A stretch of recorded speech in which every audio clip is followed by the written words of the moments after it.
Je suis arrivé en avance pour Noël chez les parents de ma femme. Depuis la pièce d'à côté, je l'ai entendu dire qu'elle était enceinte et que le père était son patron. Je suis parti sans faire de scène. 4 semaines plus tard, tout le monde est devenu blême quand ils ont réalisé. Je suis arrivé chez mes beaux-parents à Neuilly-sur-Seine avec 3 heures d'avance la veille de Noël, et la conversation que j'ai entendue à travers la fenêtre entrouverte de leur salle à manger a anéanti 9 ans de mariage en moins de 90 secondes. Je m'appelle Damien Chevalier, et voici l'histoire de la confession de Noël de ma femme qui a bouleversé mon monde. Et comment, 4 semaines plus tard, tous ceux qui m'avaient trahi ont réalisé qu'ils avaient commis la plus grande erreur de leur vie. La neige tombait à gros flocons paresseux sur Paris ce soir de décembre, un spectacle rare. Je venais de terminer un audit de sécurité critique pour l'un de nos plus gros clients chez Cyberdéfense Technologies, finissant 3 heures plus tôt que prévu. L'audit avait été brutal, mais j'avais enfin réussi. Mon patron m'a donné le reste de la semaine de congé avec la promesse d'une prime en janvier. Au lieu de rester dans mon appartement, j'ai décidé de surprendre ma femme, Catherine, au rassemblement annuel de la famille Laurent pour la veille de Noël. Nous étions mariés depuis 9 ans, ensemble depuis 11, et dernièrement, je travaillais tellement que nous nous voyions à peine. Ce serait une belle surprise. La maison des Laurent semblait tout droit sortie d'un magazine de maisons de luxe. Des lumières blanches enroulaient chaque colonne de l'immense propriété de Neuilly-sur-Seine, installée par des professionnels et parfaitement espacée. Des couronnes avec des nœuds de velours rouge étaient accrochées à chaque fenêtre. À travers la baie vitrée, je pouvais voir cet énorme sapin de Douglas que la mère de Catherine, Patricia, insistait pour décorer le lendemain de la Toussaint chaque année. La maison représentait l'argent de la vieille bourgeoisie de Paris, construite dans les années 1920. Façade en pierre, toit en ardoise, buis taillé. Patricia aimait rappeler aux gens qu'elle avait été présentée 2 fois dans Paris Match. Je me suis garé dans la rue, laissant l'allée circulaire libre pour les camionnettes de traiteurs déjà présentes. J'ai attrapé le vin sur mon siège passager, un château Margaux coûteux que Patricia avait spécifiquement demandé, et je me suis dirigé vers la porte d'entrée. C'est à ce moment-là que j'ai entendu la voix de Catherine venant de la fenêtre de la salle à manger, que quelqu'un avait entrouverte malgré le froid parce qu'ils avaient cuisiné tout l'après-midi. Sa voix était claire, excitée, complètement sans tenue. « Maman, je dois te dire quelque chose avant que tout le monde n'arrive. Je suis enceinte de 5 semaines. » Je me suis figé sur l'allée, les flocons de neige s'accumulant sur mes épaules. Quelque chose m'a dit de documenter cela. J'ai discrètement sorti mon téléphone de ma poche et j'ai démarré l'enregistreur vocal. La voix de Patricia a répondu avec un pur délice. « Oh mon Dieu, est-ce que Damien le sait ?» Catherine a ri. Ce son m'a retourné l'estomac. Ce n'est pas le bébé de Damien. C'est celui de Grégoire. Grégoire Archambault, mon patron. La bouteille de vin pesait soudainement 500 kilos dans mes mains. Le vice-président. Patricia semblait encore plus ravie. Catherine, c'est merveilleux. Grégoire est exactement le genre d'homme que tu aurais dû épouser. Réussi, charismatique, pas comme Damien avec son travail ennuyeux dans la sécurité informatique. Grégoire gagne plus du double de ce que Damien gagne, maman. Plus les primes.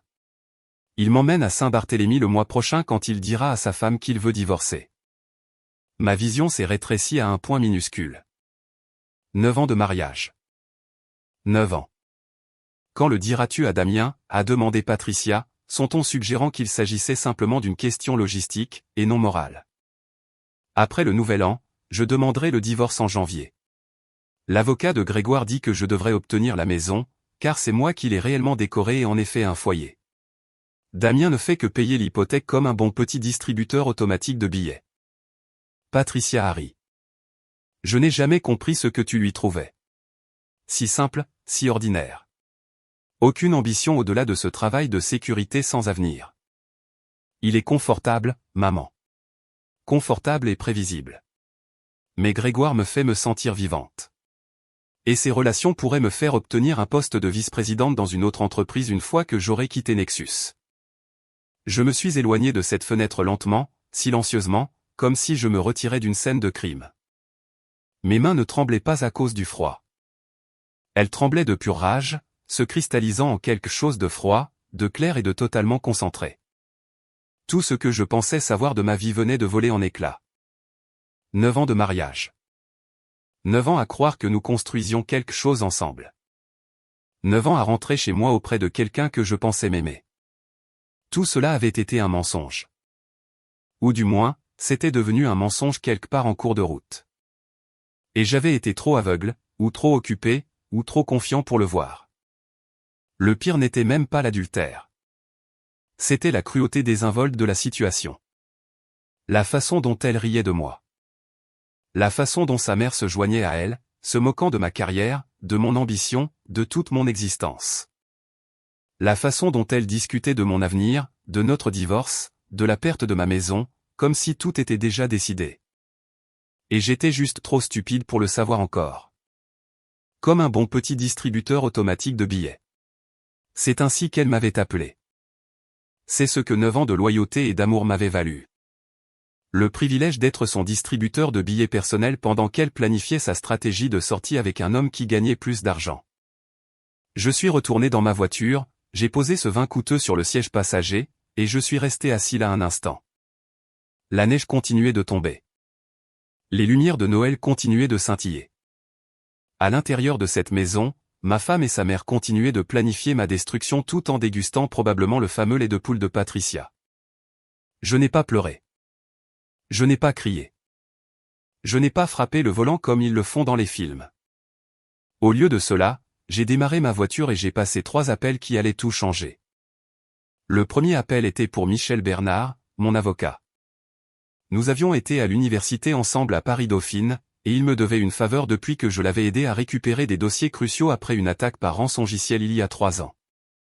Michel, je dois demander le divorce, ai-je dit, ma voix étonnamment stable. Ma femme vient de dire à sa mère qu'elle est enceinte de 5 semaines de l'enfant de son patron. J'ai surpris toute la conversation il y a 5 minutes. Le ton détendu des vacances a disparu de sa voix. Mon Dieu, Damien. Je suis tellement désolé. Es-tu absolument certain de ce que tu as entendu? Clair comme de l'eau de roche. Elle l'a nommé, Grégoire Archambault, vice-président de son entreprise. Il prévoit de divorcer de leur conjoint en janvier. J'ai besoin que les papiers soient déposés immédiatement. Les tribunaux sont fermés jusqu'au 27 décembre pour les vacances, mais je rédigerai tout ce soir. Avez-vous un contrat de mariage? Oui. Une clause d'adultère en béton. Nous l'avons mise à jour il y a 4 ans lorsque nous avons refinancé la maison. Alors elle n'obtient rien. Je m'en assurerai. Où es-tu en ce moment? Toujours devant la maison de ses parents. Sur le point de l'appeler pour trouver une excuse. Malin. Ne dévoile pas ton jeu, laisse-moi faire des recherches là-dessus. Grégoire Archambault, un cadre de niveau vice-président. Il pourrait y avoir plus que ça ici. Le deuxième appel était pour ma sœur aînée, Cassandre. Cassie était une ancienne spécialiste en informatique légale de la DGSI qui dirigeait maintenant une agence de détectives privée à Versailles. Si quelqu'un pouvait rassembler des preuves rapidement et discrètement, c'était bien elle. Cassie, j'ai besoin de ton aide. Catherine a une liaison avec son patron. Elle est enceinte. J'ai besoin d'une documentation complète dans les 72 heures. Ralenti. Quel est le nom du patron et de l'entreprise? Grégoire Archambault, vice-président du marketing chez Nexus Innovation, bureau de Paris. Nexus Innovation. Je pouvais déjà l'entendre taper. Damien, je connais cette entreprise. J'ai enquêté sur l'un de leurs concurrents l'année dernière. Donne-moi jusqu'à demain après-midi. J'aurai un rapport préliminaire. Elle est enceinte de 5 semaines. La liaison dure probablement depuis bien plus longtemps. Je vais récupérer les relevés téléphoniques, les relevés de cartes de crédit, les enregistrements de surveillance des hôtels. S'il a déjà fait ça avant, et les types comme ça l'ont généralement fait, je trouverai le schéma. Où restes-tu ce soir? Je peux dormir chez toi? Je ne veux pas être seul en ce moment. Je prépare déjà la chambre d'amis. Viens ici. Nous avons du travail. Avant de vous dire ce qui s'est passé ensuite, si vous trouvez cette histoire précieuse, veuillez vous abonner et laisser un commentaire sur un moment où vous avez découvert une vérité qui a tout changé. Votre soutien m'aide à partager plus d'histoires comme celle-ci. Maintenant, revenons au moment où tout mon monde a basculé. Le troisième appel était pour Catherine. Je devais jouer mon rôle à la perfection. Elle a répondu à la deuxième sonnerie, avec un bruit de fête en arrière-plan. Salut, où es-tu? Papa est sur le point de découper le jambon. Toujours au bureau. Grosse faille de sécurité sur le compte Durand. J'en ai encore pour au moins 3 heures à gérer ça. Elle semblait soulagée, pas déçue. Oh non, c'est un timing terrible. Est-ce que tu vas pouvoir venir du tout? Probablement pas avant 21 ou 22 heures. Allez-y et profitez. Transmets mes excuses à tout le monde. Je le ferai. Ne travaille pas trop dur, chérie. Elle m'a appelé chérie. Elle ne m'appelait plus jamais comme ça. J'ai raccroché et j'ai remarqué que mes mains avaient cessé de trembler. La rage s'était cristallisée en autre chose, quelque chose de méthodique. J'ai conduit de Neuilly-sur-Seine au loft de Cassis à Versailles, un trajet de 45 minutes dans un trafic de vacances léger. Son immeuble se trouvait dans le quartier Saint-Louis, l'une de ces conversions modernes de loft avec des briques apparentes et de hauts plafonds. Quand je suis arrivé, elle attendait avec du café et son ordinateur portable déjà allumé. « Raconte-moi tout », a-t-elle dit. Et je veux dire tout, jusqu'au plus petit détail. Je lui ai raconté chaque mot que j'avais entendu à travers cette fenêtre, chaque intonation, chaque rire. Cassis a trouvé les antécédents de Grégoire Archambault en 20 minutes. Marié depuis 17 ans, 2 filles dans une école privée au lycée Fénelon-Sainte-Marie. Membre du Racing Club de France, du Golf de Saint-Cloud, conduit une Mercedes classe S. Sa femme, Michel, enseigne au lycée Saint-Louis de Gonzague. Et son parcours professionnel? C'est là que ça devient intéressant. Il est chez Nexus depuis 6 ans. Avant ça, chez Straton Numérique pendant 8 ans. Il a quitté Straton soudainement, sans annonce, il a juste disparu de leur site web.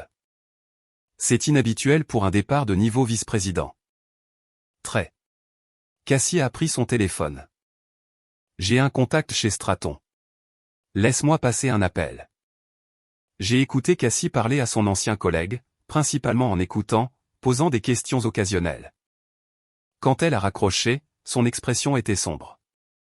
Grégoire a été forcé de partir. 2 accords pour harcèlement, tous 2 enterrés avec des accords de non-divulgation. L'entreprise a payé un total de 320 000 € pour que les femmes se taisent. Donc, il a déjà fait ça avant, plusieurs fois. Et Damien, mon contact dit qu'il y avait aussi des rumeurs d'irrégularité financière, mais rien de prouvé. Il est parti avant qu'il ne puisse enquêter pleinement. Je me suis penché en avant. Quel genre d'irrégularité? Je vais appeler Jordan Hubert. Tu as dit qu'il est directeur informatique chez Nexus maintenant. Oui, nous avons travaillé ensemble chez Data Fortress il y a 5 ans. Un type bien. Complètement éthique. Cassis a mis l'appel sur haut-parleur. Jordan a répondu à la 3e sonnerie. Cassis Chevalier, je n'ai pas eu de tes nouvelles depuis cette conférence de Lyon. Quoi de neuf? J'ai besoin d'informations sur Grégoire Archambault dans ton entreprise.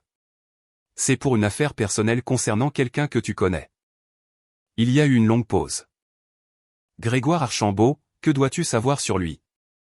C'est à propos d'une affaire personnelle impliquant Damien Chevalier. Tu te souviens de Damien, n'est-ce pas? Damien Chevalier.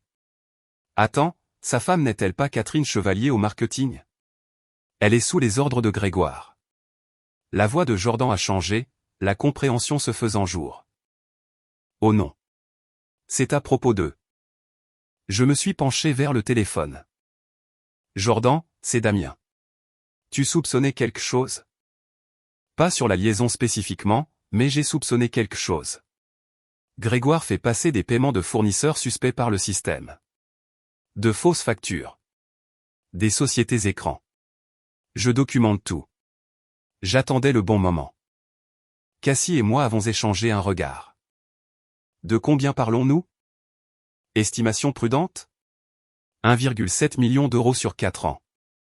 Je prévoyais d'aller voir le directeur financier après les vacances, mais si vous avez besoin de cette information maintenant. J'en ai besoin. Catherine a dit à sa mère ce soir qu'elle est enceinte de l'enfant de Grégoire. Ils prévoient de divorcer de leur conjoint en janvier. Ce fils de... La colère de Jordan était palpable. Damien, je vais t'envoyer tout ce que j'ai. Des fichiers cryptés, entièrement documentés. Virements bancaires, enregistrement de faux fournisseurs, toute l'installation.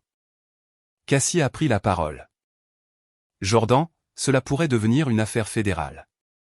Es-tu prêt pour ça? J'attendais que quelqu'un me donne une raison d'appuyer sur la gâchette. Considérez cela comme mon cadeau de Noël pour Damien. J'ai passé le jour de Noël dans le loft de Cassie pendant que Catherine m'envoyait des textos de plus en plus inquiets qui se sont transformés en agacement. Où es-tu, à 7 heures du matin? Es-tu toujours au travail, à 9 heures? S'il te plaît, appelle-moi. Je commence à m'inquiéter.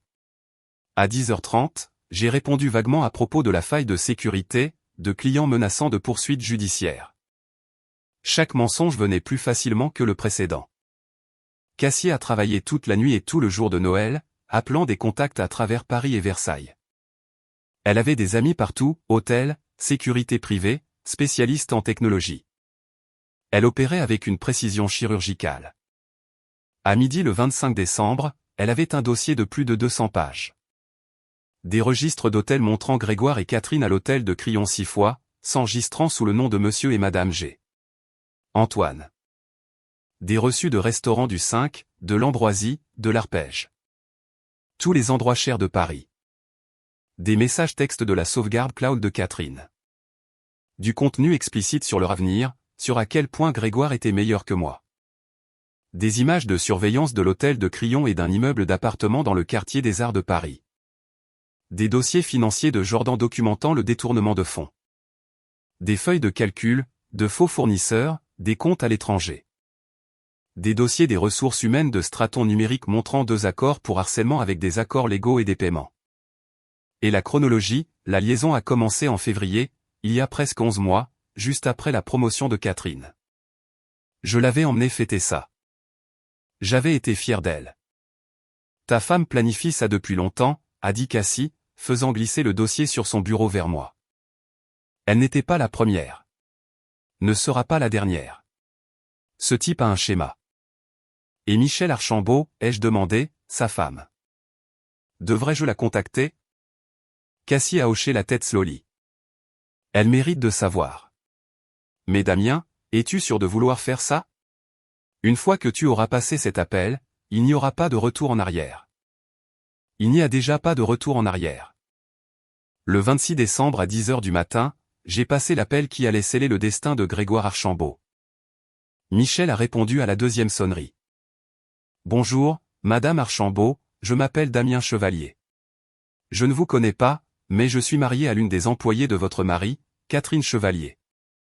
Je vous appelle parce que nous devons discuter de votre mari. Il y a eu une longue pause.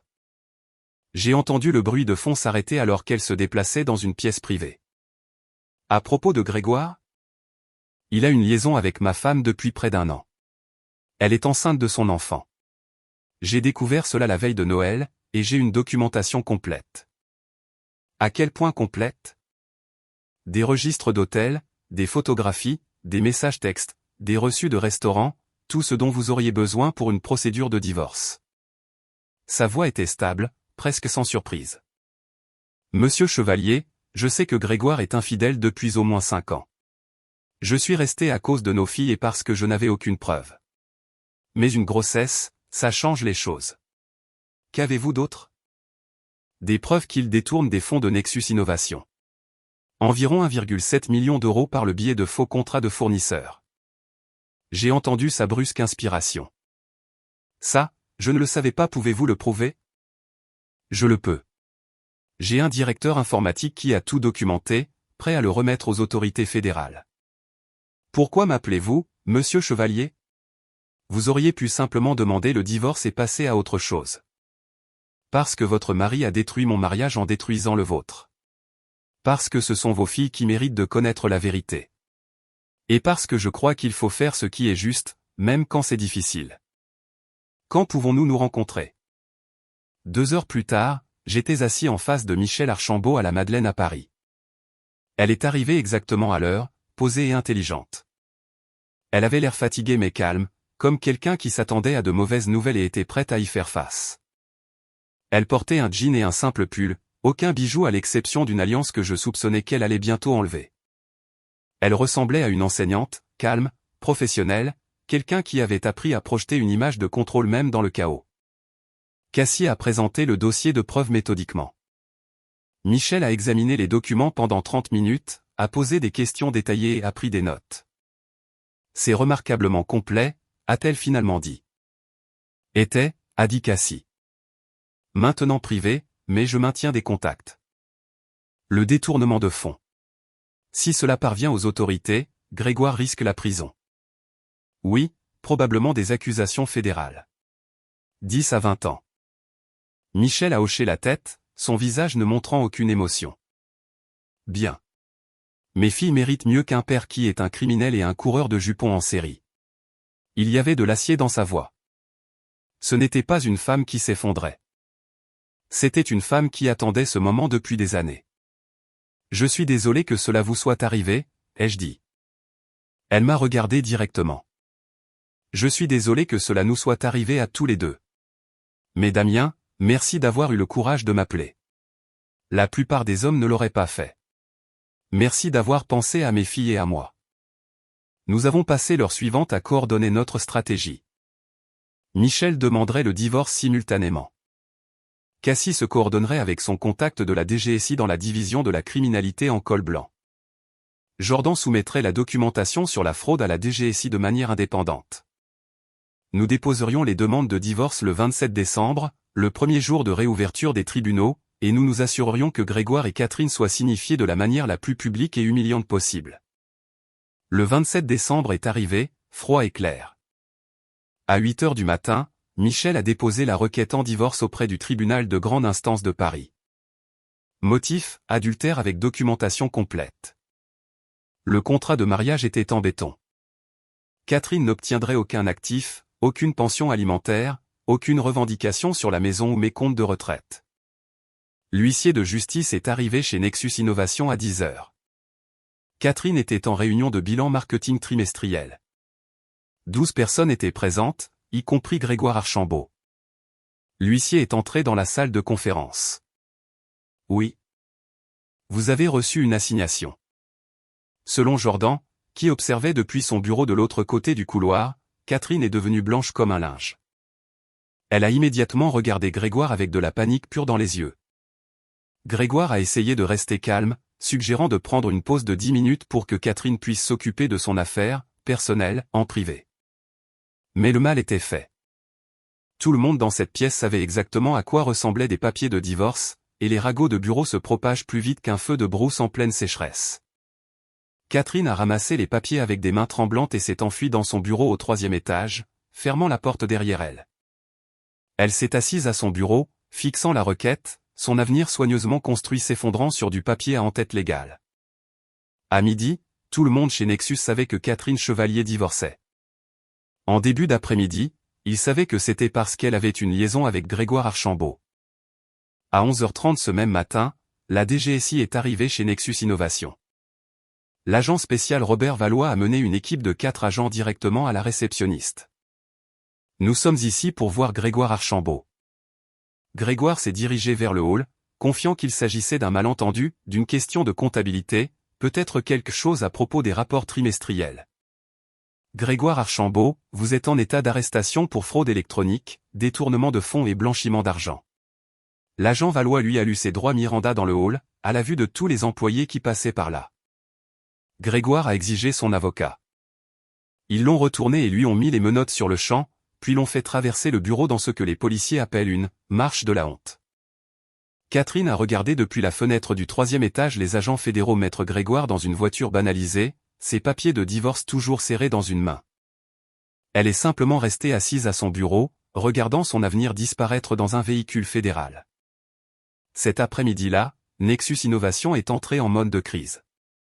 Le PDG a convoqué une réunion d'urgence des cadres. Les ressources humaines ont examiné le dossier de Grégoire et ont trouvé les plaintes pour harcèlement enfoui de son ancienne entreprise. L'équipe juridique a conseillé un licenciement immédiat. À 15 heures, Catherine a été convoquée aux ressources humaines. Mademoiselle Chevalier, nous menons un examen de tous les employés de la division de Monsieur Archambault. Étiez-vous au courant d'irrégularités financières dans son département? Non, je n'avais aucune connaissance de quoi que ce soit de ce genre. Étiez-vous impliqué dans une relation personnelle avec Monsieur Archambault? Catherine a hésité. C'est personnel. Le visage du directeur des ressources humaines était professionnellement neutre. Mademoiselle Chevalier, nous avons des documents qui suggèrent le contraire. Nous vous plaçons en congé administratif en attendant une enquête. Vous ne pouvez pas faire ça. Nous le pouvons et nous le faisons. Veuillez rassembler vos effets personnels et rendre votre badge d'accès. Le 28 décembre, de retour chez moi pour la première fois depuis la découverte, j'étais prêt pour la 4e étape de mon plan. Celle-ci était personnelle. J'ai préparé un paquet spécial pour Patricia Laurent. À l'intérieur se trouvait une transcription complète de la conversation de la veille de Noël que j'avais surprise. Vous voyez, quand j'ai entendu des voix pour la première fois à travers cette fenêtre, j'avais activé l'enregistreur vocal de mon téléphone. J'avais chaque mot qu'elles avaient dit. J'ai envoyé des copies au révérend Thomas Petitjean de l'église de la Madeleine, où Patricia était bénévole, au président du club des jardiniers de Paris, où Patricia siégeait au comité, au conseil d'administration du Cercle des femmes de Paris, où Patricia était coordinatrice des événements, et j'ai envoyé une copie à François Laurent, le mari de Patricia, à son bureau.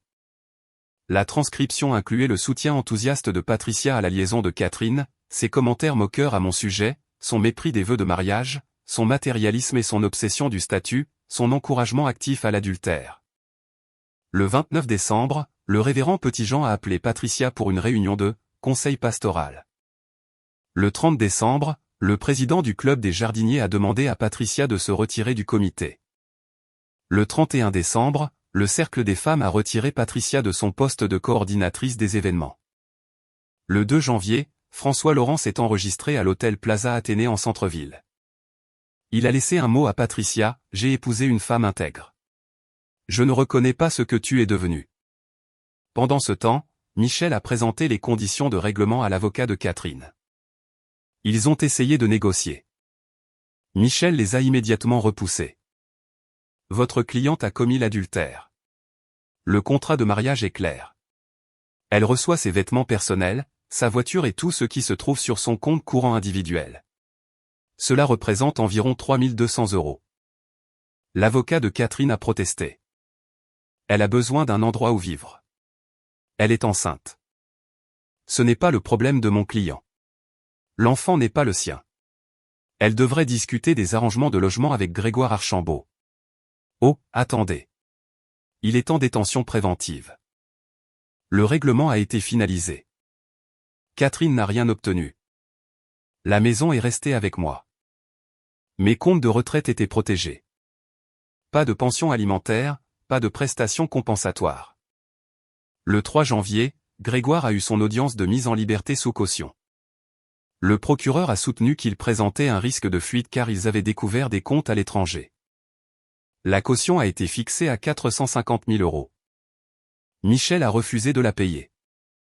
Grégoire est resté à la prison de la Santé. Le 15 janvier, un grand jury a rendu un acte d'accusation, 14 chefs d'accusation de fraude électronique, 8 chefs d'accusation de blanchiment d'argent, 6 chefs d'accusation de détournement de fonds. Peine potentielle, 25 à 30 ans dans une prison fédérale. Nexus Innovation a intenté une action civile pour 1,7 million € plus dommages et intérêts. Michel a demandé le divorce, cherchant la garde exclusive de leur fille et tous les biens matrimoniaux. Sophie et Emma Archambault, âgés de 14 et 11 ans, ont appris que leur père était un criminel et un coureur de jupons en série. Michel les a immédiatement mis en thérapie. 3 semaines après avoir découvert la vérité, le licenciement de Catherine de Nexus est devenu officiel. La raison invoquée était la restructuration du département. La raison réelle était la responsabilité de l'entreprise et sa relation avec un dirigeant arrêté. Catherine a postulé à 15 postes en marketing à Paris. Aucun rappel. La nouvelle s'était répandue dans l'industrie plus vite qu'elle n'aurait pu l'imaginer. Elle a déménagé dans un petit appartement à Saint-Denis, une banlieue économique au nord de Paris. Elle a dû vendre son Audi Q5 pour payer les frais de justice et a acheté une Renault Clio d'occasion. La grossesse progressait et les nausées matinales empiraient tout. Elle a essayé de me contacter 47 fois. J'ai bloqué chaque appel. Elle a essayé de venir chez moi. J'ai appelé la police pour violation de propriété. Elle a contacté de vieux amis. La plupart d'entre eux l'ont ignoré après avoir entendu l'histoire. 6 semaines après la découverte, les conséquences pour Patricia Laurent se sont aggravées. François a demandé la séparation de corps. L'Église a retiré Patricia de tous les postes de bénévolat. Son cercle social s'est évaporé. Elle a tenté de me contacter par l'intermédiaire de Michel. Sa réponse a été brève, mon client n'a aucun intérêt à communiquer avec votre famille. Patricia s'est présentée à mon lieu de travail. La sécurité l'a raccompagnée à l'extérieur. J'ai déposé une ordonnance restrictive. 3 mois après la découverte, fin mars, la date du procès de Grégoire a été fixée au 15 septembre. L'accusation disposait de preuves accablantes. L'avocat de Grégoire a recommandé un accord de plaidoyer. Catherine a été citée à comparaître comme témoin potentiel. À ce moment-là, la grossesse de Catherine était visible. Elle en était à 18 semaines, vivait des allocations de chômage et travaillait dans le commerce de détail au centre commercial Les Quatre Temps. L'ancienne maîtresse enceinte du vice-président vendait des sacs à main dans un kiosque de centre commercial. Ses anciens collègues la voyaient parfois là-bas. Ils évitaient le contact visuel. 5 mois après la veille de Noël, j'ai retrouvé Michel pour un café pour la 4e fois. Nous nous étions rencontrés régulièrement, comparant les notes sur nos procédures judiciaires respectives, nous offrant un soutien mutuel. Nous étions assis dans un café de spécialité dans le Marais. Michel avait l'air fatigué mais soulagé. Grégoire a accepté un accord de plaidoyer. 18 ans dans une prison fédérale. Comment les filles le vivent-elles? Mieux que prévu. Sophie est en colère.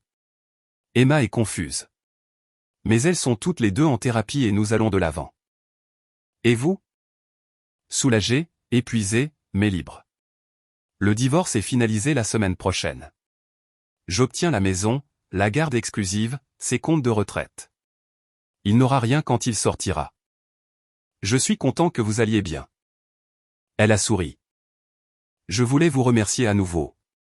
Si vous ne m'aviez pas appelé ce jour-là, je serais peut-être resté dans le déni pendant des années.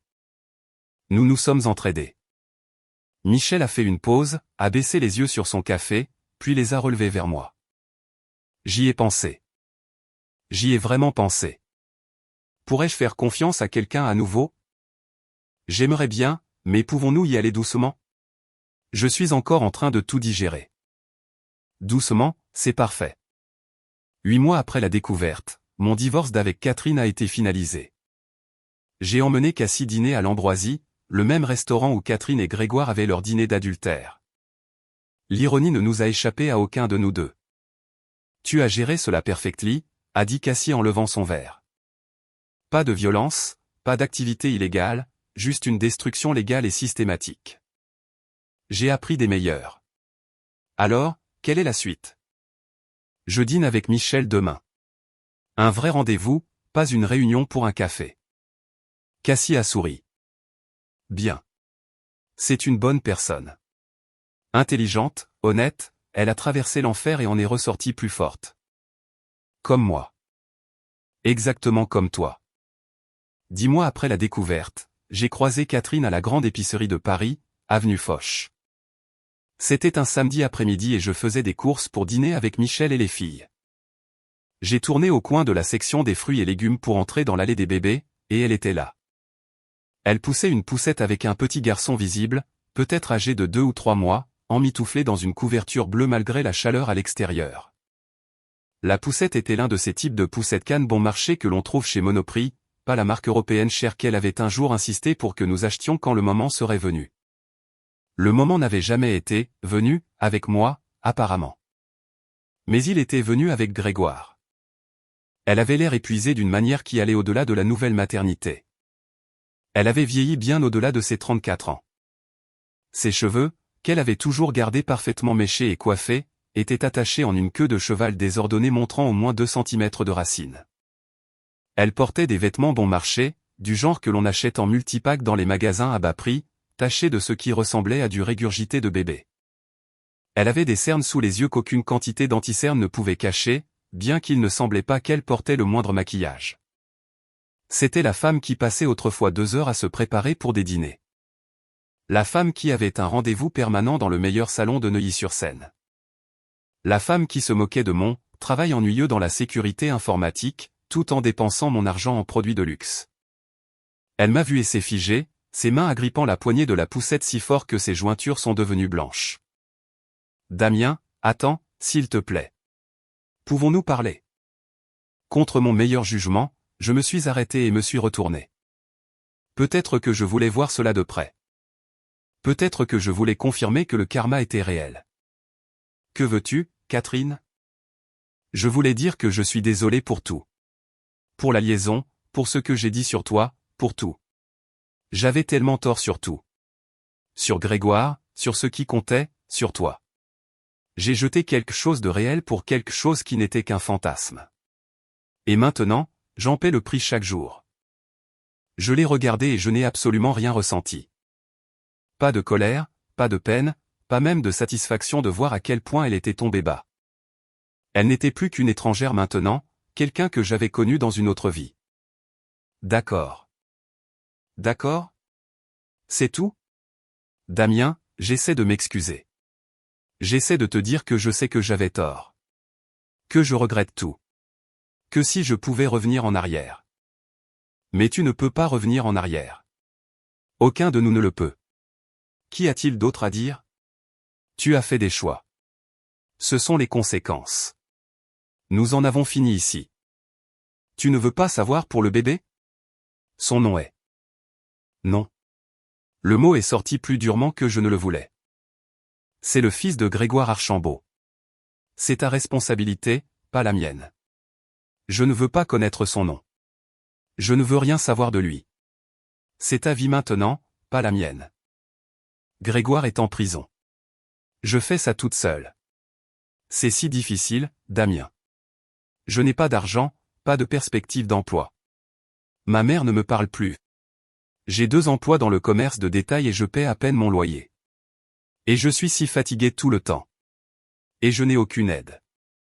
Et rien de tout cela n'est mon problème. Tu voulais Grégoire.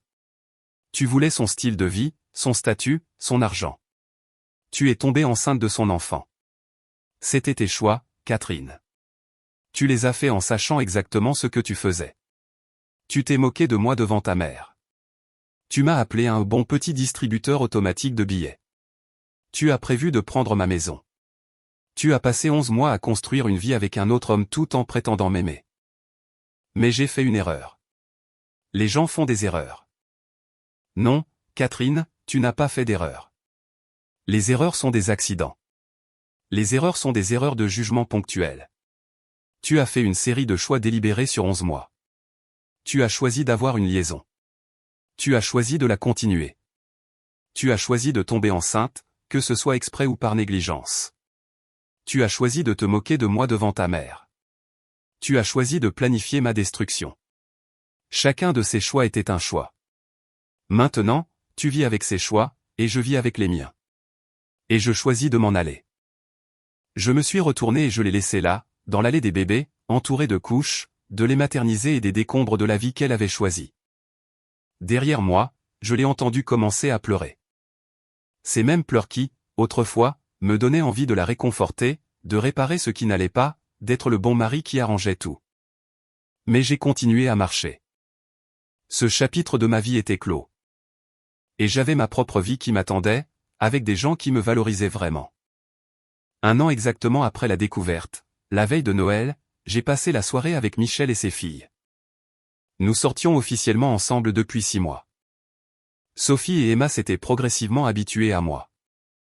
J'aidais aux devoirs, j'assistais aux événements scolaires et je n'ai jamais essayé de remplacer leur père.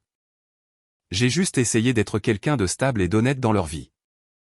Il y a 1 an, nous étions tous les 2 mariés à des menteurs, a dit Michel alors que nous étions assis ensemble après que les filles soient allées se coucher. Il y a 1 an, je ne savais pas à qui je pouvais faire confiance. Et maintenant je sais exactement à qui je peux faire confiance. 18 mois après la découverte, j'ai demandé Michel en mariage au jardin des Tuileries, près de l'orangerie où nous avions eu notre premier rendez-vous officiel.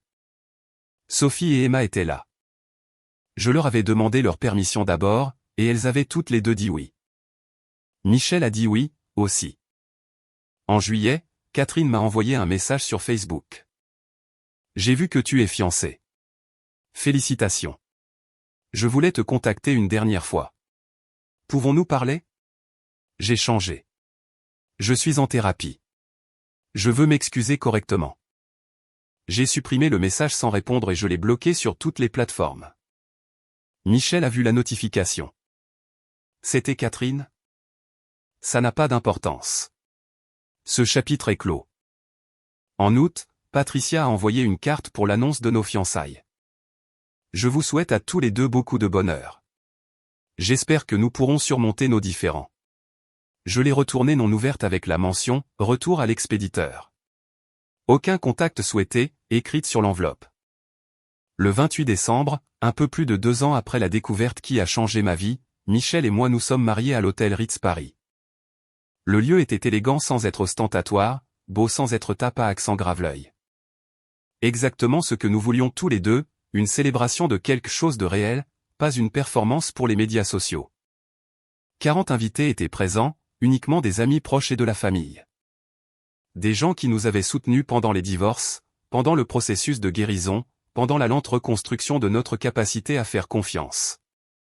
Cassie était mon témoin, debout à côté de moi dans un costume bleu marine impeccable, la fierté évidente dans ses yeux. Sophie et Emma étaient des demoiselles d'honneur junior dans des robes qu'elles avaient choisies elles-mêmes, l'air nerveuse, excitée et belle. Michel a officié, s'étant fait ordonner en ligne spécifiquement pour cette occasion. Il m'avait aidé à détruire ma vieille vie légalement et complètement, et maintenant il m'aidait à commencer ma nouvelle. La symétrie de la situation semblait juste. François Laurent était présent, divorcé de Patricia maintenant, et me soutenant d'une manière que son ex-femme n'avait jamais fait. Il m'avait contacté des mois plus tôt pour s'excuser de ne pas avoir vu qui était vraiment Patricia, de ne pas m'avoir défendu quand il aurait dû. Nous avions pris un café, parlé, et je lui avais pardonné. Il avait aussi été victime de la manipulation de Patricia. Nos vœux de mariage se concentraient sur la confiance, l'honnêteté et les secondes chances. Michel a promis de toujours me dire la vérité, même quand c'était difficile. J'ai promis la même chose. Nous avons promis de protéger le cœur de l'autre de la manière dont nous n'avions pas réussi à les protéger dans nos premiers mariages. Nous avons promis de ne jamais nous prendre pour acquis. Quand Michel a dit « je le veux », sa voix était forte et certaine. Quand je l'ai dit, je le pensais de chaque fibre de mon être. Ce n'était pas l'optimisme naïf d'un premier mariage. C'était l'engagement durement acquis de deux personnes qui savaient exactement à quel point les choses pouvaient mal tourner et qui avaient choisi d'essayer à nouveau malgré tout. Notre première danse était sur « Quelqu'un m'a dit » de Carla Bruni, se balançant lentement au centre de la pièce pendant que nos amis et notre famille regardaient. Sophie et Emma nous ont rejoints à mi-parcours et nous avons dansé en famille, nous quatre construisant quelque chose de nouveau ensemble. Dans mon toast, j'ai levé mon verre et j'ai dit, il y a 2 ans, je pensais que ma vie était finie. Je pensais que la pire chose qui pouvait m'arriver venait de se produire. J'avais tort. Le pire n'était pas la fin. C'était le début. Le début de l'apprentissage de qui je pouvais vraiment faire confiance. Le début de la compréhension de ce à quoi ressemble le véritable amour. Le début de la construction de quelque chose d'authentique au lieu de se contenter de quelque chose de pratique. Alors, trinquons au nouveau départ, aux secondes chances et aux personnes assez courageuses pour les saisir. Cette nuit-là, Michel m'a demandé, « Penses-tu parfois à Catherine ?» Non, cette personne n'existe plus dans ma vie. Et Grégoire? Il est exactement là où il doit être. En prison, fauché, abandonné. Il y restera encore 16 ans. Penses-tu qu'ils ont un jour réalisé ce qu'ils ont perdu? Probablement. Mais au moment où ils l'ont fait, il était trop tard. C'est ça, la trahison. Les conséquences sont permanentes, même si le regret est sincère. Je suis contente que tu m'aies appelé ce jour-là. Je suis content que tu aies répondu. Promets-moi que nous serons toujours honnêtes l'un envers l'autre. Peu importe à quel point la vérité est dure. Je le promets. Plus de mensonges, plus de secrets, juste nous construisant quelque chose de réel. La meilleure vengeance n'est pas de détruire les personnes qui vous ont trahi. C'est de construire une vie si authentique, si pleine d'amour et de confiance réelle que leur trahison devient sans importance. Catherine, Grégoire et Patricia ont tous payé leur prix. Ils font face à leurs conséquences chaque jour. Catherine a 2 emplois dans le commerce de détail, élevant seul le fils de Grégoire dans un appartement économique à Saint-Denis. Grégoire est au centre pénitentiaire de Fresnes avec 16 ans restants, ses filles refusant tout contact. Patricia vit dans un petit appartement en copropriété à Boulogne-Billancourt, divorcée, socialement exilée, refusant de parler à sa fille, Catherine. Mais je ne pense plus à eux. Chers auditeurs, c'est la fin de notre histoire.